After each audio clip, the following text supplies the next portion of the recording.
Good afternoon, Heartline Car Insurance. How can I help you? Hello, I'd like to speak to someone about car insurance. Certainly, sir.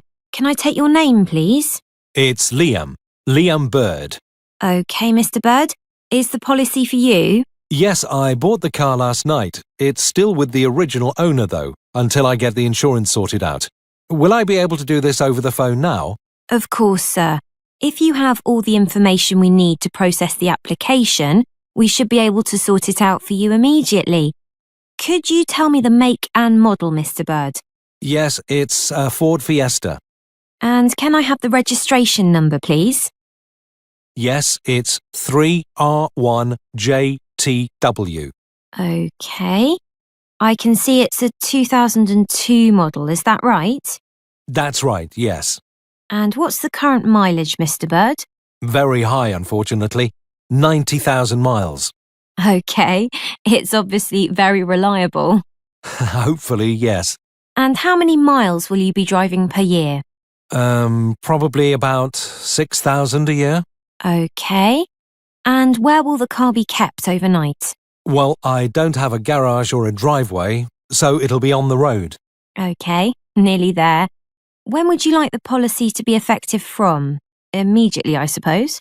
Yes, I'm hoping to drive the car home this evening. So could I be covered from today? Yes, that's fine. Now, do you want fully comprehensive cover or third-party fire and theft? Just third-party fire and theft. It's only an old car. And how much no-claims bonus have you got, sir? 6 years. OK. Have you decided to take up any of our additional cover options? We have legal cover for a small fee each month, and we can offer a very competitive rate for driver injury insurance. Or we could… No thanks. Sorry, but I've already looked through what's available on your website and how much it all costs. I've got breakdown cover with another company, and the car comes with a spare set of keys, so I should be OK there. I'd like to take out the 14-day courtesy car, though, and keep my no-claims bonus. So I'll protect that, and I'd like to have the windscreen cover as well. OK, Mr. Bird. So that's third-party fire and theft with additional cover for a courtesy car, protected no-claims bonus and windscreen cover. That comes to £425. We'll need to see proof of your no-claims bonus. Can you send this to us? Yes, no problem at all. OK. I just need your payment details and I can process this for you. So, can I have your full name, please? It's Liam Bird. That's B-Y-R-D. And your address? 35 Botterville Crescent, Birmingham, B561ED. And your date of birth? The 11th of November, 1969. And your telephone number, Mr. Bird? 0121 677 9887. How will you be paying, Mr. Bird? By credit card? By debit card, if that's OK. Yes, that's fine. What kind of card is it? It's a Visa card. OK. Can you give me the full number that runs across the centre of the card? Yes, it's 2337 4006 2005 1551. And the 3-digit security number on the reverse of the card? OK, hang on. Yes, it's 426. Thank you. Finally, can I just ask you how you got to hear about our company? Yes, sure. I found you on the internet. Thanks. OK, your payment has been processed successfully. You're now covered, Mr. Bird. Would you like us to send your documents to you, or are you happy to download them from the website? Would you mind posting them to me, please? I'd like a paper copy and my printer's not working. No problem, Mr. Bird.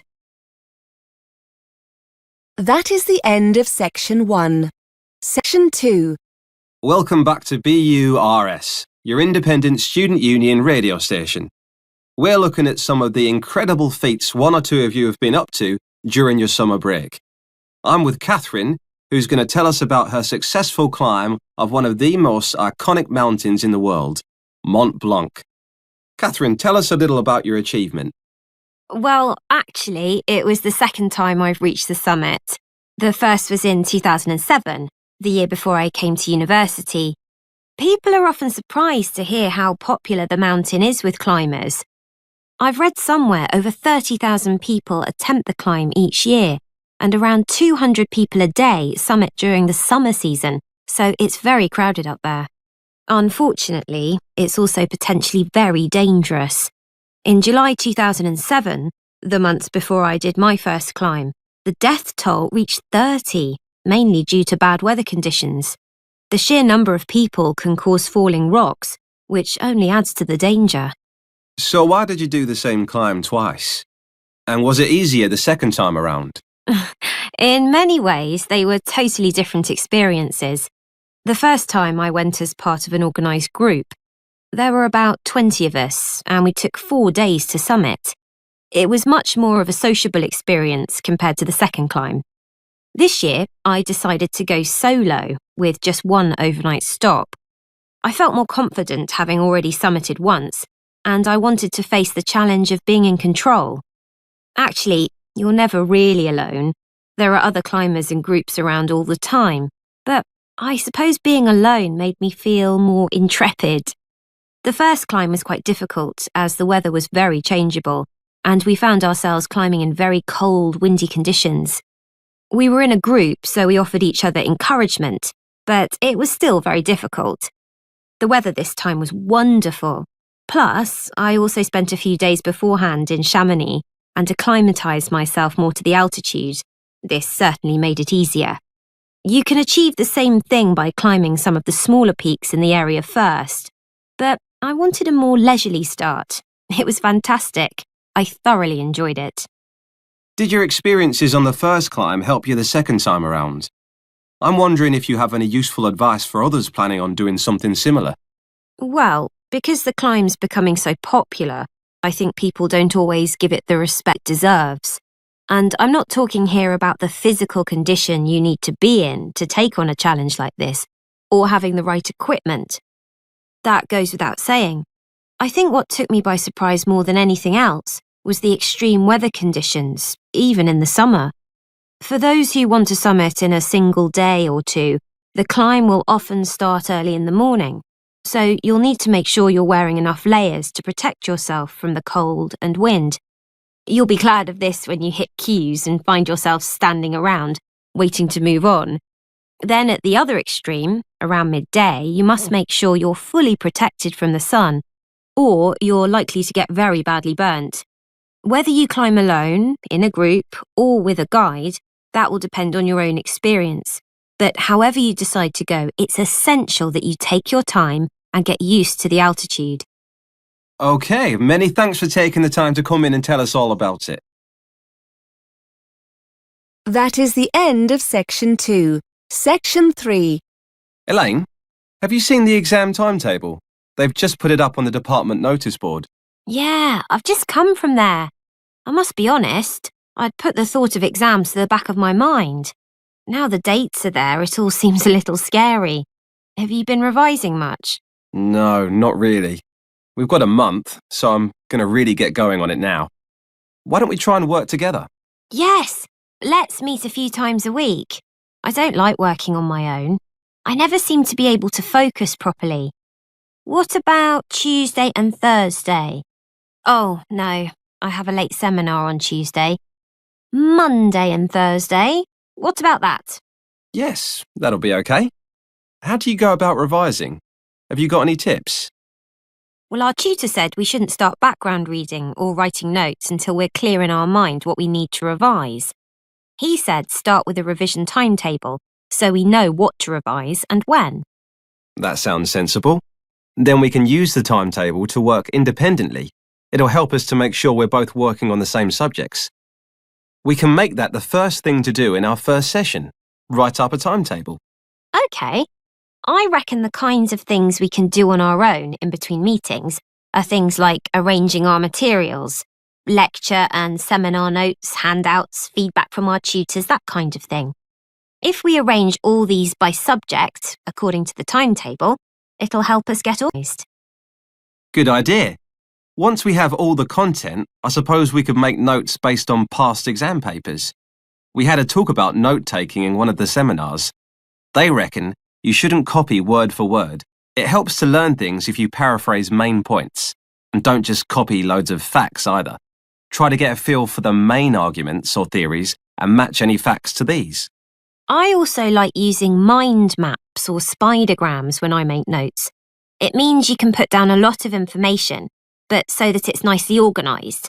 It also means you can add new notes after, and bullet points. They really help you focus on main points rather than trying to link them together in sentences. We also need to remember to make a note of where the information comes from. The author, publisher, that kind of thing. That's really important. Otherwise, when you're writing the assignment, you can never remember where you got a particular quote from. I know I said earlier about testing each other when we get together, but now I think about it, do you think it would be a better idea to talk through our notes on a particular subject? Have a kind of discussion between ourselves? We could use the questions in the past papers to base the discussion on. Yes, so basically the timetable can be a discussion schedule. Then after each session, we could go away and do a timed essay on the subject. Maybe swap and mark each other's essays. That's a good way to learn, I think. Critique each other's work. Great idea. So we'll start next Monday with the timetable. That is the end of Section 3. Section 4. OK, everyone. This week it's the turn of Carol to talk about the progress of her research project. Over to you, Carol. Thanks. Yes, hello everybody. I'm going to talk about something called shared space and the research I'm in the process of carrying out into people's attitudes to this, as it might affect them in their local community. First, I'd best explain what shared space is. In essence, shared space is an approach to urban design that attempts to open up main street junctions more to pedestrians by reducing the dominance of motor vehicles. It's a form of planning associated with a Dutch road traffic engineer called Hans Monderman, who believed that, by sharing the space available, drivers become more aware of pedestrians and drive more carefully. Pedestrians are able to move more freely in this shared space, and the number of accidents is reduced. Shared space design is usually employed in urban centers where pedestrians congregate, such as in shopping areas. It usually results in demarcations between vehicle traffic and pedestrians being reduced or removed altogether. This includes features like curbs, road surface markings, and traffic signs. There are many examples of shared space in operation abroad and in the UK, for example in Kensington High Street in London, and Giles Circus in Ipswich. In addition to a decline in accidents, those in favor of shared space also claim additional benefits such as a reduction in unsightly street furniture, like signs and metal guardrails, which can be replaced with more trees, planters, seating areas, and other aesthetic improvements determined by local people. With these urban centers easier to get around in, supporters claim that people are more inclined to shop there, and, as a consequence, the center can become a more thriving area for local people and businesses. Here are some before and after photographs of shared space developments to give you an idea of what it looks like. Despite all its advantages, shared space is opposed by various interest groups. Some motorist organizations claim that the system means drivers lose important information through the reduction of signage. Those representing blind people argue that removing features such as curbs, railings, and barriers between pavements and roads takes away familiar support and means this group of people cannot negotiate their way as easily as other road users. Cyclist representatives have also criticized some aspects of the scheme, arguing that, despite benefits, some cyclists feel more bullied by motorists and consequently less safe. Supporters of shared space themselves also point out that a lack of experience and understanding of shared space by planners can lead to negative experiences for all these groups. To carry out my research, I approached a local campaigning group in my area who were interested in adopting shared space in our local shopping center. I discovered that they were very keen to get feedback from local residents on shared space, And because of the experience I'd gained in research methods, they were keen for me to construct a questionnaire for them. The focus group have a website and an active social media presence, and they decided that the questionnaire will be available as an online survey. Hard copy questionnaires will also be used for face-to-face interviews. There are plans to leave paper questionnaires in the local library, but this is still under discussion. Interviews using the questionnaires will be carried out with pedestrians in the area itself.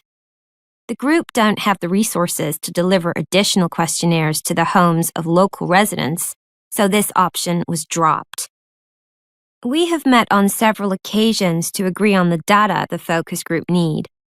I've pointed out that if they want valid results, the questions must be totally unbiased and not in any way loaded to encourage participants to give the preferred answer. Also, we mustn't assume that participants have sufficient information to answer these questions.